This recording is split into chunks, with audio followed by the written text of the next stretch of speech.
big bolus chewing. This is stick number 14.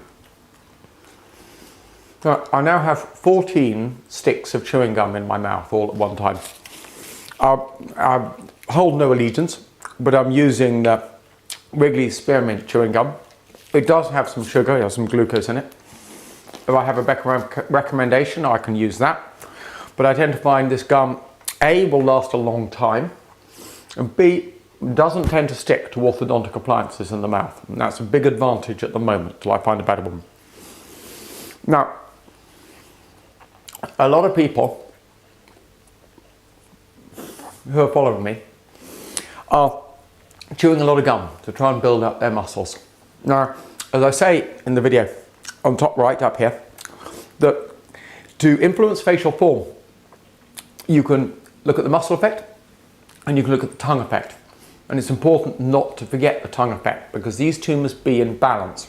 We're going to get problems if they're not in balance, like jaw joint problems and clenching if they're not in balance. There's a lot of worry about chewing gum and jaw joint and clenching, but if you've got your tongue on the roof of the mouth, that doesn't happen. Remember, our ancestors chewed, 20 times more heavily than we do, probably 100 times more than many people.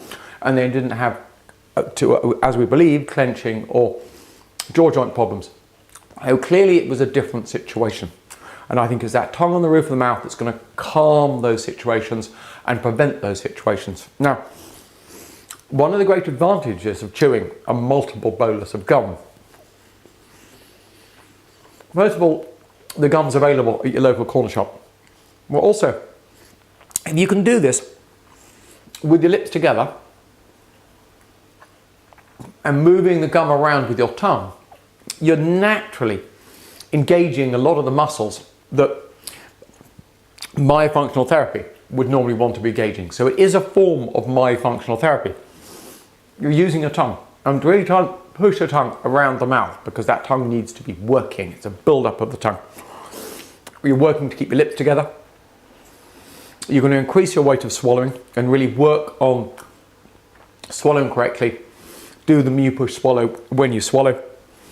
It's going to reduce your breathing because you've got a great big bolus in your mouth. Naturally, it reduces your breathing down very much as we consider with the Buteyko method of breathing that we cover down on the bottom right-hand side of the screen. Now, I recommend you do this if you're studying. If you're going to do some light exercise, of course, don't do heavy aerobic exercise because you would inhale such a large bolus of gum. But this gum will last for hours.